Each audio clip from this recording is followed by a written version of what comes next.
ಮಧ್ಯಾಹ್ನ 3 ಗಂಟೆಗೆ ನಡೆಯಬೇಕಿದ್ದ ಕೆಡಿಪಿ ಸಭೆ ರೋಣ ಕ್ಷೇತ್ರ ಮತ್ತು ಶಿರಹಟ್ಟಿ ಕ್ಷೇತ್ರದಲ್ಲಿನ ಕೆಲವು ಕಟ್ಟಡ ಉದ್ಘಾಟನೆ ಪೂಜೆ ನೆರವೇರಿಸಿದ ಬಳಿಕ ಸಾಯಂಕಾಲ ಸುಮಾರು 6:30 ಗಂಟೆಗೆ ತಡವಾಗಿ ಆರಂಭಗೊಂಡಿತು. ಆಮೇಲೆ ತಂದು ಅಲ್ಲಿ ಉಪತಹಸೀಲ್ದಾರು ಆರೇ ಕಡೆ ಏನೋ ಹೋಗ್ತಿತ್ತು.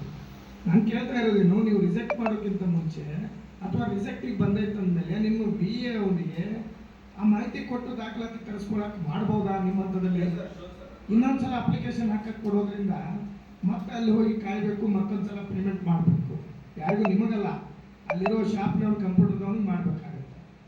ಅದಕ್ಕೆ ಇದನ್ನು ಸರಿಪಡಿಸುವಂಥದ್ದು ಒಂದು ಮಾಡಿ. ಎರಡನೇದಾಗಿ ನೀವು ಕಂದಾಯ ಗ್ರಾಮದ ಬಗ್ಗೆ ಹೇಳಿದ್ರಿ, ಫಾರೆಸ್ಟ್ ಏರಿಯಾ ಇದೆ, ಹಂಗಾರೆ ಅವ್ರದ್ದು ಏನು ಮಾಡೋದು? ಈಗ ಡಿಫಾರೆಸ್ಟ್ ಮಾಡ್ಲಿಕ್ಕೆ ಏನು ಮಾಡಬೇಕು? ನೀವು ಕಳಿಸಿದ್ದೀರಾ? ಇಲ್ಲ, ಈ ಫಾರೆಸ್ಟ್ ಏರಿಯಾದಲ್ಲಿದೆ, ಡಿಫಾರೆಸ್ಟ್ ಮಾಡಿ ಕೊಡಲಿಕ್ಕೆ ಅಥವಾ ಏನಾದರೂ DC ಅವ್ರ ಗಮನಕ್ಕೆ ತಂದಿದ್ದೀರಾ? ಯಾಕಂದ್ರೆ ಕಂದಾಯ ಗ್ರಾಮ ಮಾಡ್ಬೇಕನ್ನೋದು ಎಲ್ಲಿದ್ರು ಅದನ್ನು ಮಾಡ್ಬೇಕನ್ನೋದಿದೆ, ಎಲ್ಲಿದ್ರೂ ಮಾಡ್ಬೇಕಂತಿದೆ.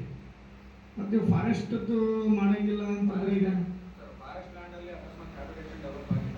ಆಗಿದೆ. ದಿಂಡೂರು ತಾಂಡ ನಮ್ಮೂರದೇ ಹೇಳಿದಿರಲ್ಲ, ಡೋಣಿ ತಾಂಡ ಇದೆ.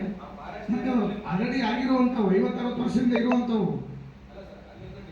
ಸಭೆಯ ಪ್ರಾರಂಭಕ್ಕೂ ಮುನ್ನ ಪಂಚ ಗ್ಯಾರಂಟಿ ಶಕ್ತಿ ಯೋಜನೆಯ ಕಾಂಗ್ರೆಸ್ ಸರ್ಕಾರ 2 ವರ್ಷದ ಅವಧಿಯಲ್ಲಿ 500 ಕೋಟಿ ರೂಪಾಯಿ ಮಹಿಳೆಯರ ಗಡಿ ದಾಟಿರುವುದು ಹೆಮ್ಮೆಯ ಸಂಭ್ರಮಾಚರಣೆ ಕಾರ್ಯಕ್ರಮದಲ್ಲಿ ತಾಲೂಕು ಮಟ್ಟದ ಅಧಿಕಾರಿಗಳಲ್ಲಿ ವಿವಿಧ ಗಣ್ಯರಿಗೆ ಸನ್ಮಾನ ಕಾರ್ಯಕ್ರಮವೂ ನಡೆದವು. ಬಳಿಕ ಶಿರಹಟ್ಟಿ ಕ್ಷೇತ್ರದ ಶಾಸಕರಾದ ಡಾ ಚಂದ್ರು ಲಮಾಣಿ ಮಾತನಾಡಿ, ಕೆಲವು ಮುಳುಗಡೆ ಪ್ರದೇಶದಲ್ಲಿನ ಜನರಿಗೆ ಯೋಜನಾ ನಿರಾಶ್ರಿತರ ಪ್ರಮಾಣ ಪತ್ರ ಕೊಡುವ ಸಲುವಾಗಿ ಅನೇಕ ಬಾರಿ ಹೇಳಿದ್ರೂ ಪ್ರಮಾಣ ಪತ್ರ ನೀಡುತ್ತಿಲ್ಲ. ಅರಣ್ಯ ಇಲಾಖೆ ವ್ಯಾಪ್ತಿ ಜಮೀನು ಬಗ್ಗೆ RFO ಮಂಜುನಾಥ ಮೇಗಲಮನಿ ಅವರೊಂದಿಗೆ ಚರ್ಚೆ ನಡೆಸಿದರು.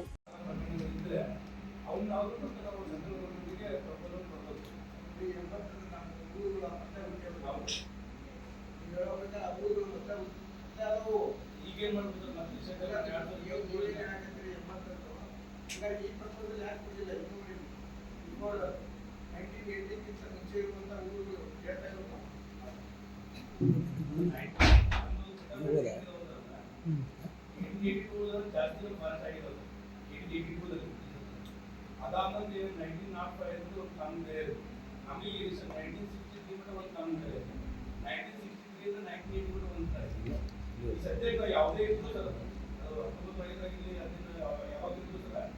ಈಗ ನಾವು ಪ್ರಪೋಸಲ್ ಬರೆದು ಕೊಡಕ್ಕಾಗಲ್ಲ, ಸೆಂಟ್ರಲ್ ಹೋಗ್ಬೇಕು. ಮತ್ತೆ 2023 ಮತ್ತೆ ಏನು ಮಾಡಿದ್ದಾರೆ ಕೊಡೋದಂದ್ರೆ ಅವ್ರದ್ದು ಒಂದು FAC ಕಮಿಟಿಯನ್ನು ಮಾಡ್ಕೊಂಡಿದ್ದಾರೆ. ಎಲ್ಲ ಪ್ರಪೋಸಲ್ ರೆಡಿ ಆಗಿ ಕ್ಯಾಬಿನೆಟ್ ಡಿಸಿಷನ್ ತಗೊಂಡು ಸೆಂಟ್ರಲ್ ಗೌರ್ಮೆಂಟ್ ಮತ್ತೆ ಸುಪ್ರೀಂ ಕೋರ್ಟ್ ಹೋಗ್ಬೋದು.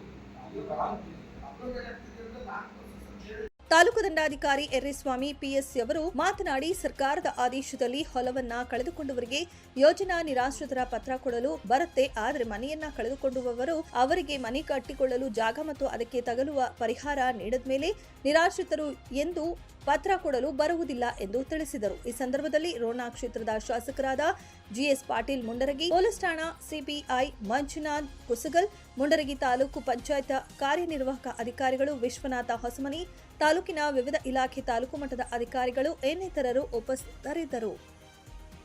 Odachappa ದಿಗರಿ, 9 live news, Gadag.